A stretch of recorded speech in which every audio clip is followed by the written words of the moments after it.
जय श्री माता जी। अभी हम जल पैर प्रक्रिया विधि को आरंभ करते हैं। बहुत सिंपल सी ये विधि है, लेकिन बहुत फायदेमंद है। इसके लिए हमें कुछ सामग्री लगती है, आप एक बार देख लीजिए। सर्वप्रथम कुर्सी पे आपको बैठना है। उसके बाद में आपको एक छोटा टब या अभी फिलहाल आपके पास जो भी बाल्टी जो भी अवेलेबल है वो आपको लेना है। भले अभी आपने नहीं ले आए, लेकिन आप एक बार देख लें ताकि आप घर पे ये कर सकते हैं। जैसे कि ये टब लिया है और ये टब में पानी रखा है। कितना पानी लिया है? जो हमारा एंकल जॉइंट है यहां तक ये डूबना चाहिए, उतना पानी लिया है। दूसरा, जल पैर प्रक्रिया होने के बाद पैर धोने के लिए एक मग में आप पानी ले सकते हैं, दूसरा वाला, और पैर पोंछने के लिए एक छोटा सा कपड़ा रखा है। अब हम इस पानी में यहां पे जो खड़ा नमक है, सॉल्ट जिसे हम कहते हैं, इस सॉल्ट को हम पानी में छोड़ेंगे।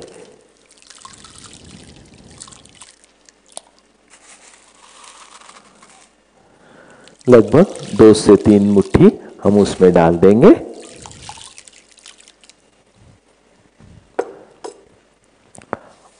अब जैसे कि अभी हमारे दोनों हथेली में हमें चैतन्य महसूस हुआ है, उस चैतन्य की मदद लेते हुए हम प्रथम इस पानी को अपना राइट हैंड चैतन्य राइट हैंड से हम इस पानी को क्लॉकवाइज 7 बार ऐसे गोल घुमाएंगे, ताकि हमारे अंदर की जो शक्ति है वो उसके कारण उस पानी में जो जल तत्व है, जो पंचमहाभूत तत्व है, वो एक्टिवेट हो जाता है।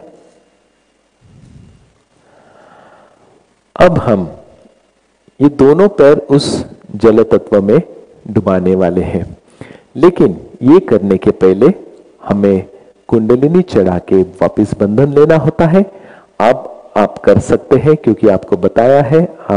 हम वापस एक बार कुंडलिनी चढ़ा के बंधन लेते हैं। आप भी करिए। तालू के ऊपर इसे हम बांध देंगे। 1,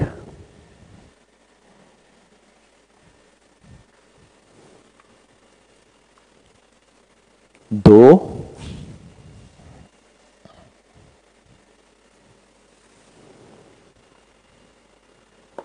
और तीसरी बार 3 बार। ठीक है। अब हम बंधन लेते हैं।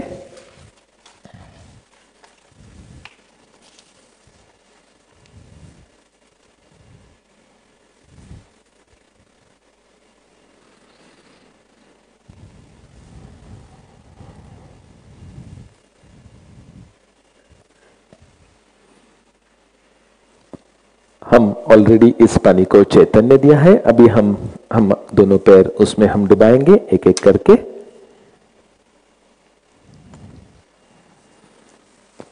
अब इसे थोड़ा सा पहले ही नमक डाल के रखेंगे तो नमक उसमें घुल जाता है।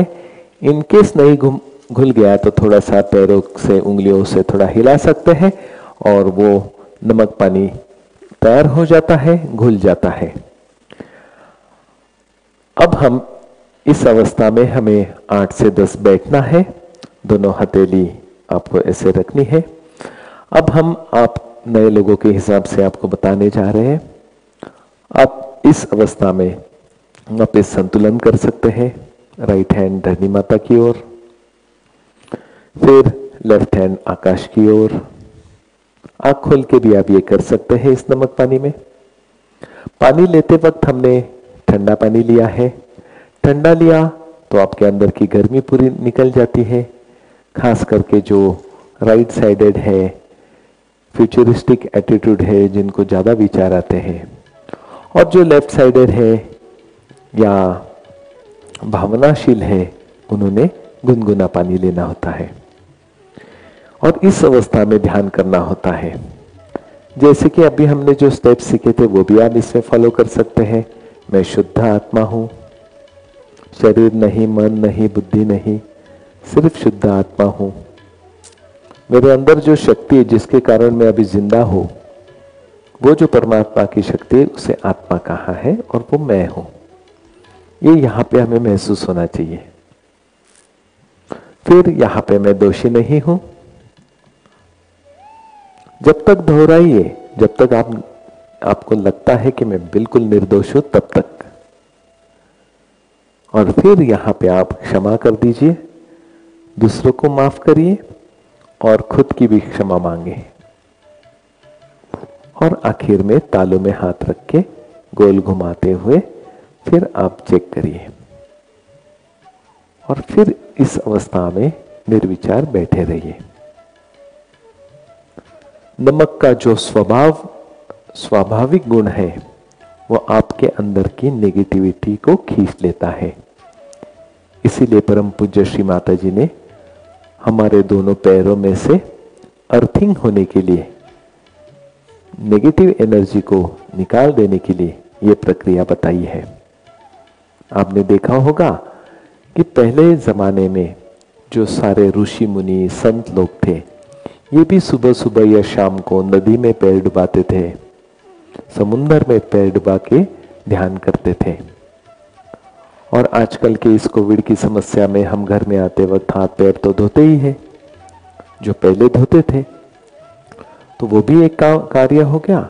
और साथ में अर्थिंग के लिए जो नमक यूज किया जाता है, इलेक्ट्रिशियन यूज करते हैं, वैसे ही ये नमक यानी सोडियम क्लोराइड के जरिए हमारे अंदर जो दो नाड़ियां हैं उनका जो असंतुलन है वो इस नमक पानी में निकल जाता है, ताकि हमारी जो एनर्जी लेवल है शुद्ध हो जाती है और ध्यान की प्रक्रिया और सुलभ और इजी हो जाती है। संतुलन जल्दी आता है, शांति जल्दी मिलती है, निर्विचारता भी मिलती है और उससे भी परे परम चैतन्य की तालू में और दोनों हथेली में इक्वली यानी सम प्रमाण में अनुभूति आती है। ये 8 से 10 मिनट की प्रक्रिया है। अब ऐसे ही ध्यान में बैठे रह सकते हैं।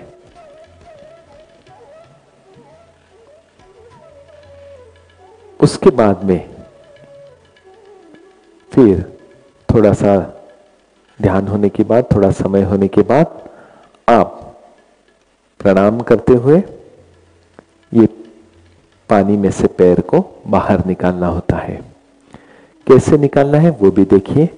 उसके लिए प्रथम बाहर निकालते वक्त आपको जो बाजू में आपने मग लिया है वो शुद्ध पानी से आपको पैर को धोना होता है। वही पानी उसी टब में गिरना जरूरी है।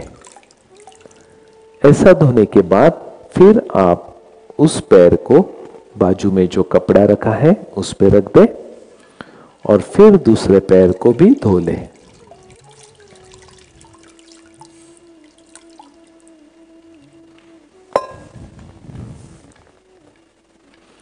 उसके बाद में ये जो पानी है इसे वापस हम हमारे हथेली में से जो चैतन्य महसूस होता है उससे 7 बार क्लॉकवाइज बंधन दे दें और फिर हम इस टब को थोड़ी देर बाजू में रख देते हैं बंधन देने के बाद, और फिर वापस हम कुंडलिनी चढ़ा के बंधन लेते हैं।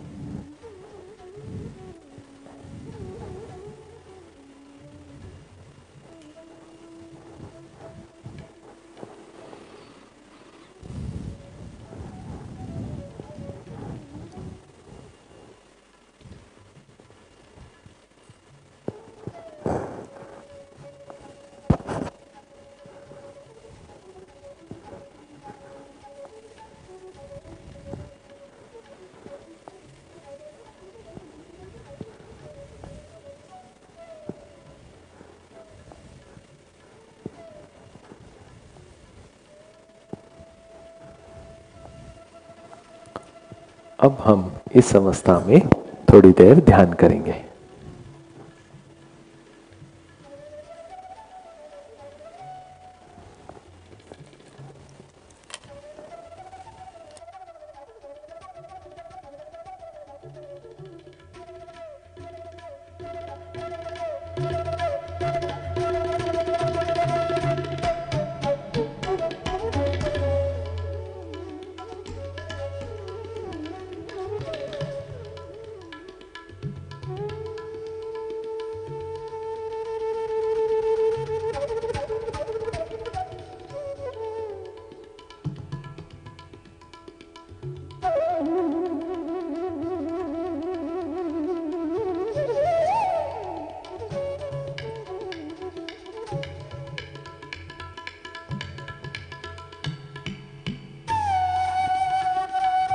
जय श्री माता जी।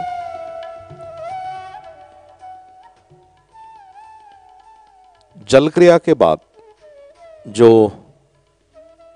जल क्रिया का टब है, इसे लेकर हमें क्या करना है? ये जो पानी है, हमारे अंदर से जितनी भी नकारात्मक शक्ति है वो इस पानी में चली गई है। तो ये जो जल है ये नेगेटिवली चार्ज हो गया। तो इसका क्या करेंगे? ये गंदगी है, इसे सीधा टब को लेके जाएंगे टॉयलेट पे और टॉयलेट के पात्र में डाल के इसको फ्लश कर देना है। इस पानी को इस्तेमाल नहीं करना है, इस पानी को वॉश बेसिन में भी नहीं डालना है। ये शॉर्टकट मत मारिए, टॉयलेट में डाल के फ्लश कर दीजिए, ठीक है। अगर आप कहीं किसी गांव में रहते हो और थोड़ा सा दूर है टॉयलेट वगैरह, तो आप थोड़ा सा चलना आपको पड़ेगा, या फिर कोई ऐसा खड्डा आप फिर नज़दीक बना लेना कि जिसमें डालना है। ये केवल गांव वाले लोगों के लिए सूचना दे रहे हैं, लेकिन रेगुलरली ये पानी को फ्लश करना होता है। अभी इस टब को लेके या जल क्रिया को लेके कई बार कुछ सवाल आते हैं कि हमारे पास प्लास्टिक की बकेट है या प्लास्टिक का टब चलेगा। अभी कुछ दिनों के लिए आप चला सकते हो, लेकिन लॉन्ग टर्म जल क्रिया ये दैनंदिन जीवन का हिस्सा है। तो इसके लिए एक एल्यूमिनियम के टब किसी भी मेटल की शॉप में जाके आप खरीद लीजिए। पानी का जो लोटा होता है वो भी रख लीजिए।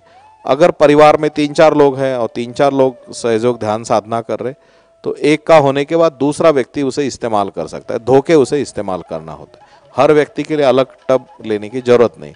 अगर परिवार में ज़्यादा लोग हैं तो आप 1-2 टब ले सकते हैं। जो कपड़ा भी इस्तेमाल करते हैं वो इसी तरह।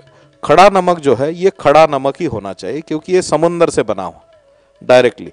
और खड़े नमक यानी हम घर पर ही समुद्र बना रहे हैं। समुद्र पर हम दैनंदिन जा नहीं सकते, सी शोर पर, इसलिए हम घर में ये समुद्र का जल बना रहे हैं। इसलिए जो खड़ा नमक है ये समुद्री नमक होता है, ये वही खरीदना है।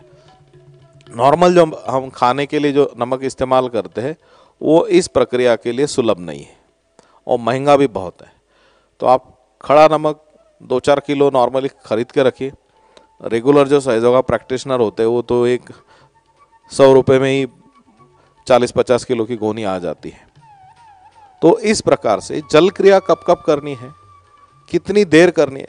10 मिनट, आधा घंटा अगर हम बैठेंगे, 10 मिनट में सारा जो नकारात्मक शक्ति का जो डिस्चार्ज होता है वो खत्म हो जाता है। 10 मिनट या 15 मिनट, उसके बाद बैठने के बाद वो प्रक्रिया ही बंद हो जाती है ना, ओवर चार्जिंग जैसा हो जाता है ना। वैसे उससे गलत कुछ नहीं होगा, लेकिन बैठने से समय भी हमारा बर्बाद होगा। तो 10-12 मिनट कर लीजिए, 10-12 मिनट ठीक है। कब कब करनी है? जो रेगुलर ध्यान करने वाले लोग होते हैं ये सुबह घर से बाहर पड़ने से पहले करते हैं, और जब घर पर आते हैं तो घर पर आने के बाद पहले जैसे हम फ्रेश हो लेते हैं, फ्रेश हो जाइए, जल क्रिया कीजिए और फिर ध्यान कीजिए।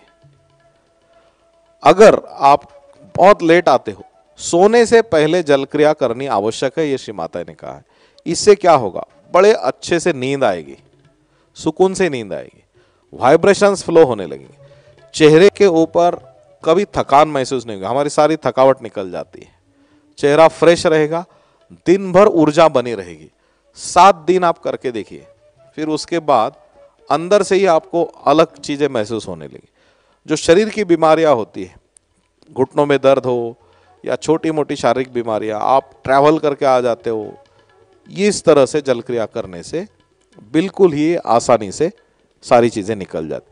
आप ज्यादा ट्रैवलिंग करने वाले हो, दूसरे के घर पे जाके कैसे करने? कुछ नहीं, आप दूसरे के घर पे जाके नहाते या होटल में नहाते, उनकी बकेट लेके वैसा कर लीजिए जल क्रिया।